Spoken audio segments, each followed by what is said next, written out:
Welcome to daisy vlog Tamil. இன்றைக்கி நம்மளுடைய சேனலில் அரிசி வத்தல் எப்படி செய்யணும்னு சொல்லி பார்க்கலாம்.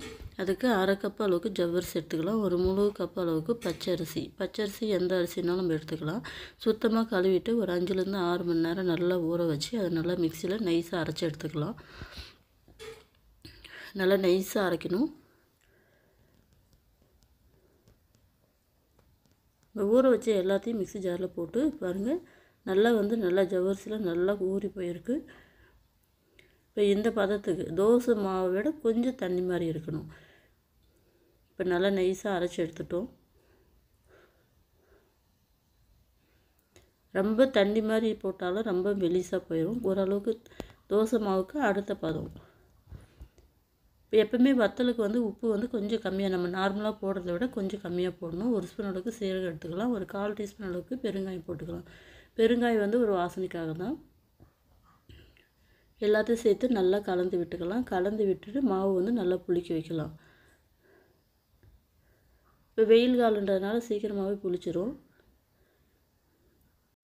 இப்போ மாவு புளிச்சு ரெடி ஆயிடுச்சு. அடுத்த ஸ்டெப்பு நம்ம இட்லி பாத்திரத்தில் தண்ணி ஊற்றிக்கலாம். இட்லி வேக வைக்கிற மாதிரி தான், ஆனால் இட்லி தட்டு கமுத்தி போடணும்.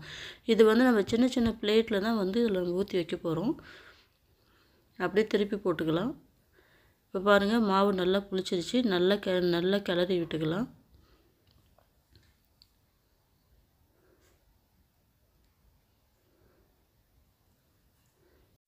மாவு நல்லா கலந்து விட்டுட்டு நம்ம சின்ன சின்ன குட்டி குட்டி பிளேட் இருந்தால் நம்ம அந்த பிளேட் உள்ளே இந்த மாதிரி இருக்கணும்.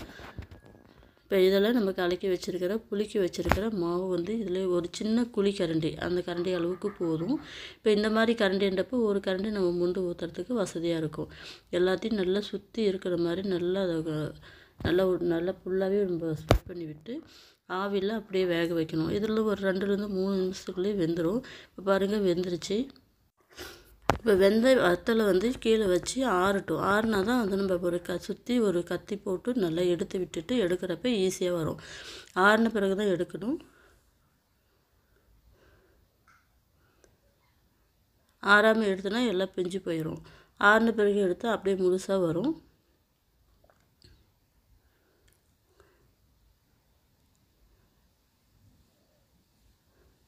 நான் எண்ணெய் எதுவுமே போடலை, நல்லா அழகாக வந்துருச்சு. இப்போ இதே மாதிரி இருக்கிற எல்லா மாவையும் நம்ம ஊற்றி ஒரு பிளேட்டில் வச்சுக்கலாம்.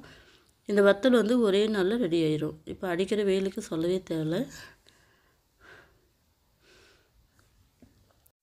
பெரிய சைஸில் வேணுன்னா இதே மாதிரி பிளேட்டில் பெருசாக ஊற்றி நம்ம வத்தலை காய வச்சு நம்ம நல்லா போட்டு எடுத்துக்கலாம்.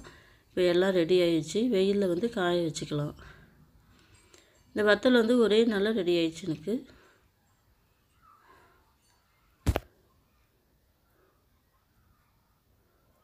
அடுத்தது ஒரு கடாயில் எண்ணெய் போட்டு நான் பொரித்து எடுத்துக்கலாம்.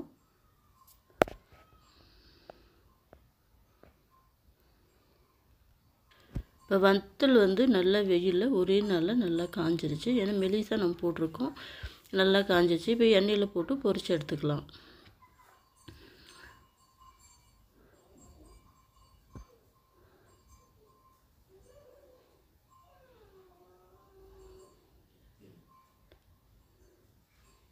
இது புளிக்க வச்சு செய்கிறப்ப இதோட டேஸ்ட் இன்னும் நல்லா இருந்தது.